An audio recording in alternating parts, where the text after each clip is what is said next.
everybody, for coming to the College Football Betting with Aaron Torres YouTube channel. If you could do me a quick favor, see that little subscribe button at the bottom of the screen. Go ahead, click that subscribe button. It helps our channel grow. It helps our audience grow. I appreciate it more than you know, as we're talking college football on this channel year round. Appreciate your support. Click that subscribe button. Let's keep our college football preview content going. Today, we are talking Georgia Bulldogs, and as I mentioned off the top, we are recording this just a day before SEC Media Days, so I know many of you are going to binge this, listen later, whatever. Something happens in late July, early August. Just know this was recorded in, early July. So I don't think there's, listen, Gunnar Stockton's going to be your starting quarterback. It's not like something crazy is going to happen, but just keep in mind if there's an injury or some weird coaching change or something, this was recorded in early July. All right, Georgia Bulldogs, before we get to this season, do think it's important to just contextualize a season ago, a season that I don't think ended the way that any Georgia fan wanted, but I thought, and Kirby Smart even said this, Kirby Smart kind of said, I thought that was kind of my best coaching job as the Georgia head coach. Transparently, I kind of agree, okay? So Georgia, going into the season, a lot of hype. Now, they were actually my preseason national championship pick, but pretty early you could see that there were maybe some issues with that team, personnel, whatever. You beat Clemson in week 1. It looks one-sided, but if you remember, that game was 6-3 at halftime before Georgia pulled away in the second half. That's a credit to Georgia. That's not a discredit to Clemson, but it just spoke to, okay, things didn't go with Georgia the way you expected. 2 weeks later, you play at Kentucky. You're a 21.5-point favorite. You kind of needed Mark Stoops to chicken out and punt from inside his 50 to seal that victory. Not saying he wouldn't have won, but that was kind of when it was like, okay, this game shouldn't be as close as it is. Georgia then from there gets the bye. They go to Alabama. Now, I want to be fair about that game.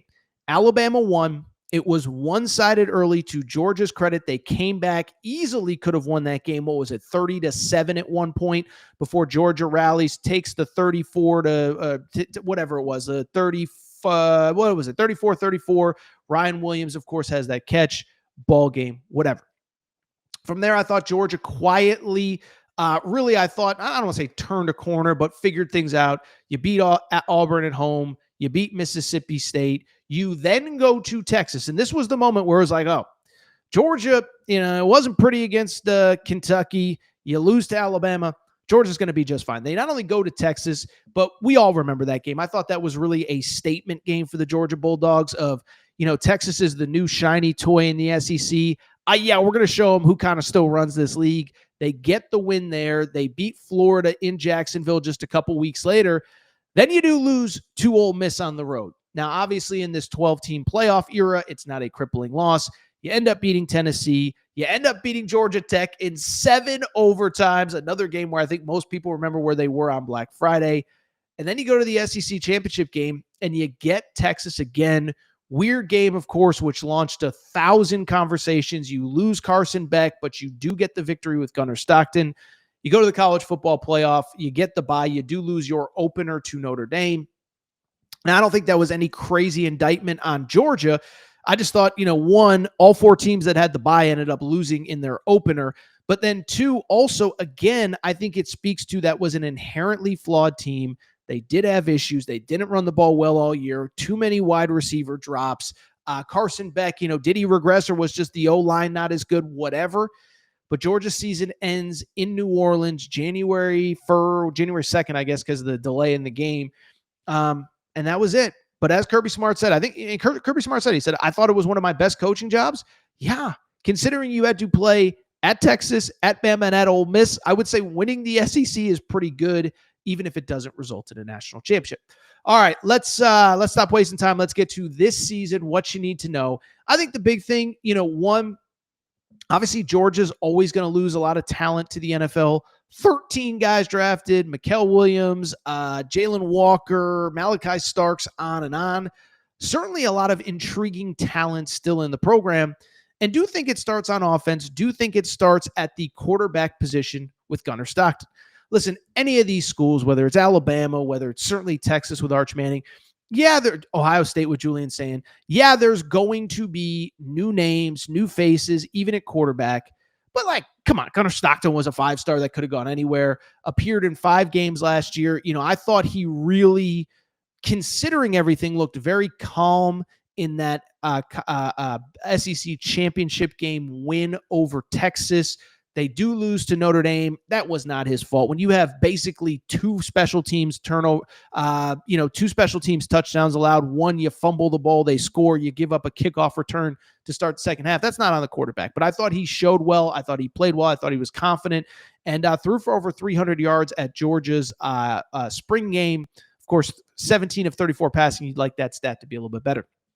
I think what's more interesting for Gunnar Stockton is a couple things. Is one, what becomes of the run game, right? Because again, I think it's easy to forget, given everything that has happened in the last, 10 months since the season played. Georgia has been very good at a lot of things over the last couple of years. They were not a good team running the football last year. And I thought it was a very underwhelming season for the O-line. Finished 102nd nationally in rushing, to the credit of true freshman running back Nate Frazier. Thought he handled himself very well. 671 yards, 8 rushing touchdowns as a true freshman, 5 yards per carry on average. To his credit, all SEC, all first team. But I think, listen, for this team to have success, the O-line does have to be better. But let's also call a spade a spade. You know what else has to be better? The receiving core. The receivers specifically, 31 drops. Listen, I think Carson Beck regressed. You can agree, you can disagree, whatever. But I think part of it was the receiving core did not help.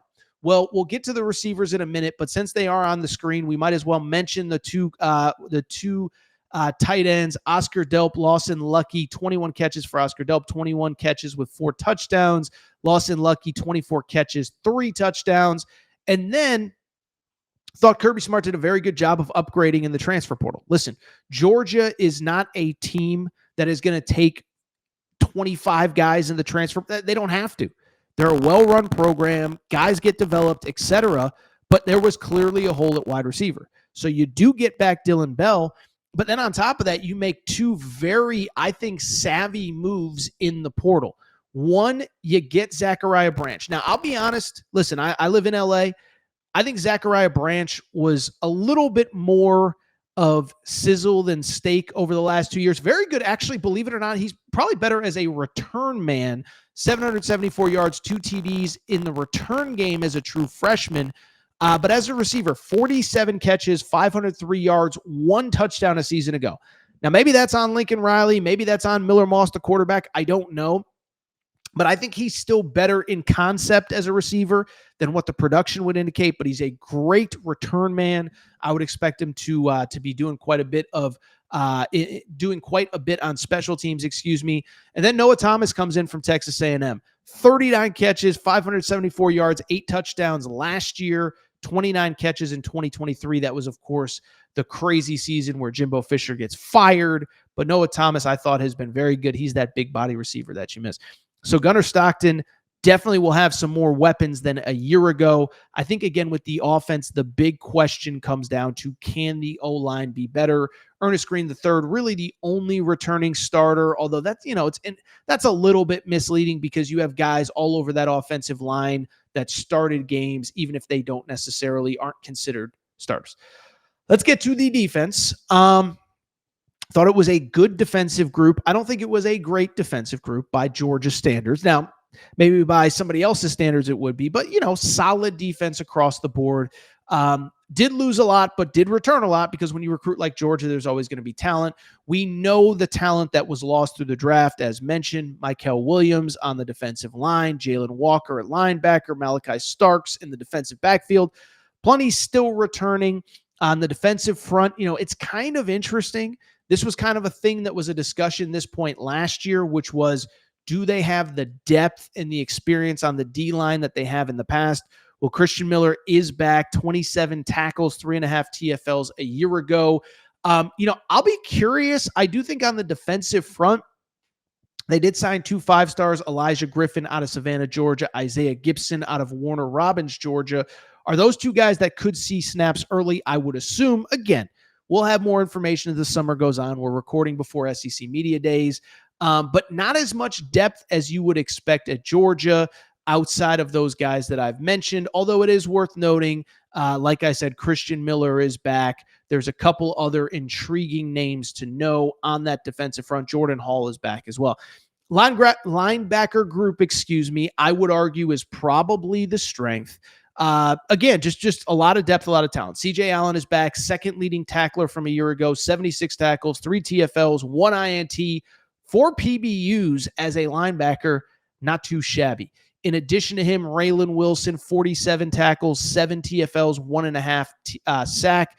Justin Williams, a former 5-star, is a guy that I think a lot of people are intrigued by and think that he can develop. And then I think also, as you can see on the screen, Elo Madozi, transfer from Army, kind of a hybrid linebacker, defensive lineman. So maybe he's going to be, maybe he's going to be more of an edge guy. We'll see how they use him. But 6.5 sacks, 18 tackles last year. And I think it's important to remember, Army was actually like legitimately good a season ago.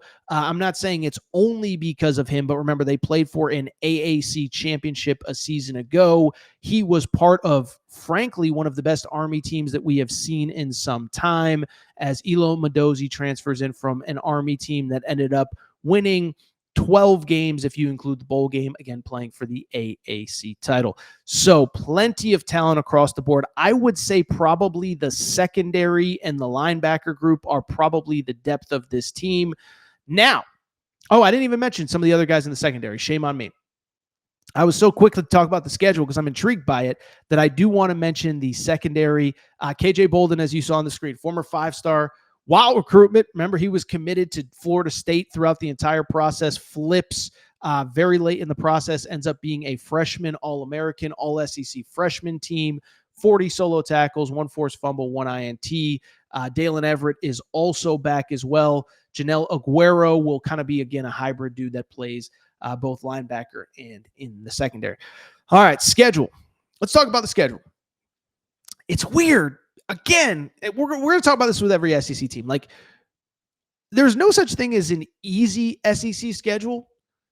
Georgia's kind of isn't really the worst, though. Okay, so first of all, no marquee out-of-conference games. Now, listen, everyone's going to throw their arms up in the air. First of all, Georgia Tech is good, so I shouldn't say no. But, they were supposed to play Oklahoma this season. But Oklahoma, that was when they were in the Big 12. So that's part of why they open with what I think a lot of people would deem as a soft couple opening games on that schedule, because Oklahoma was supposed to be there. They're not. But Marshall and Austin Peay, and I'll tell you what, they jump right into it in SEC play at Tennessee, by Alabama at home. So, listen, I'll be real. I don't think it's going to happen, but it's possible. Georgia has 2 losses before the end of September. I'll say this, if they're 4-0 by the end of September, I think it's pretty realistic that they're probably ranked number 1 in great position to make the college football playoff. After the Bama game, think it's where it gets interesting. You do get Kentucky at home. You do have to go to Auburn. Listen, I know everybody wants to poke at Hugh Freeze. I get that. But what I would say is that Auburn is a tough place to play. Kirby Smart has said consistently it's one of the toughest places in college football to play. A couple seasons ago, they played Georgia as tough as really anybody could have or did. And so this was 2 years ago when Georgia went into the SEC championship game undefeated. Auburn played them really, really, really tough. So you go to Auburn. You then get Ole Miss at home before a bye. You play Florida and Jacksonville. The backstretch, again, by SEC standards, is pretty manageable. On the road at Mississippi State, there's no easy road venues, but Mississippi State on paper does not look very good this year. Texas at home, the return game from last year, and then Georgia Tech, the game is in Atlanta. I looked into this a little bit, but basically Georgia Tech was like, we're going to make some money for NIL, even if it means sacrificing home field advantage. So when we talk about Georgia, let's get to the over-under, because according to DraftKings, the over-under on Georgia, I saw it at 9.5. By the way, I think I saw it at 10.5 in a different sports book. We are using DraftKings. If you can get it at 9.5, I actually do like the over for the Georgia Bulldogs, for them to go over 9-5 at either 10-2, 11-1, or 12-0 in the regular season. Do I think 12-0 is going to happen? No, but why do I like Georgia as a potential 10-plus win team, besides the fact that they're awesome and they're Georgia? couple things. One, again, by SEC standards, the schedule is about as manageable as it can be, okay? You do play Bama, but it's at home. You do play Ole Miss, but they lost everybody, and it's at home. You do play Texas, and it's at home. I know you have to go to Tennessee. I know that's going to be really tough, but yes, Gunnar Stockton will be making his first road start in the SEC. It's worth noting, Joey Aguilar is going to be making his first SEC start as well. So it's like, what do we know from Joey Aguilar? I mean, listen, I think Josh Heupel did what he had to do. I don't blame him for the Nico situation, but it's not like Joey Aguilar is this huge proven commodity. So you get Tennessee at home. It's worth noting, by the way, I don't know if this matters, and I don't know if people will be offended by saying this. 3:30 kickoff for the Tennessee game. The night game that night is Texas A&M at Notre Dame, and so I think that's why the Georgia-Tennessee game is a 3:30 kickoff. I'm not saying it's ever easy, but Joey Aguilar, first start. It's not a night game. About as much as you can ask for. Listen, I'll say this: Auburn, as I said, is a tough place to play. I'm not trying to dismiss it, but again, think about it. You can argue 3 toughest games: Alabama, Texas, maybe Ole Miss are at home. If you don't like Ole Miss, well, Florida's on a neutral field. Well, again, Tennessee is tough, but I looked at this schedule before we started just to confirm. 12 regular season games like everybody else. They only play 3 true road games. At Tennessee, as we just discussed, Joey Aguilar, first SEC start, at Mississippi State, and at Auburn. You get Alabama at home, you get Texas at home, you get Georgia Tech on a neutral, you get Florida on a neutral. It's just not that difficult. And so with it, I actually like the over. I like the over of 9.5 in the DraftKings Sportsbook. I would take that over. If I had the app pulled up right now, I'd take the over, because at the end of the day, that is, again, relatively manageable by SEC standards. The thing with these schedules, it's so tough. You don't want to dismiss anybody. You don't want to make it say that it's easy, because you have to go to Tennessee. We'll see Florida. By the way, I didn't even mention with Florida. I love the Florida narrative from a year ago, but like DJ Lagway did not throw in the spring. Like that feels like a thing that more people should be talking about. Again, we're recording before SEC Media Day, so maybe they will. Bottom line, bring it up to say I like Georgia of the over of 10.5. They are a bet that I actually do like. Or 9.5, excuse me, 9.5. All right, before we get out of here, a couple quick things. One, make sure you're subscribed to the College Football Betting YouTube channel. We're doing these previews all July, all August into the season. Then, before you know it, it'll be week 0 and week 1. If you're not subscribed to the YouTube channel, please make sure to subscribe. Also, make sure to subscribe to the podcast on Apple, Spotify, wherever you get your pods. All right, I think that's all for this episode of College Football Betting. We'll be back next. I actually don't know who we'll do. Maybe Texas, maybe Tennessee. We'll see. We'll be back soon. New episode of College Football Betting coming up.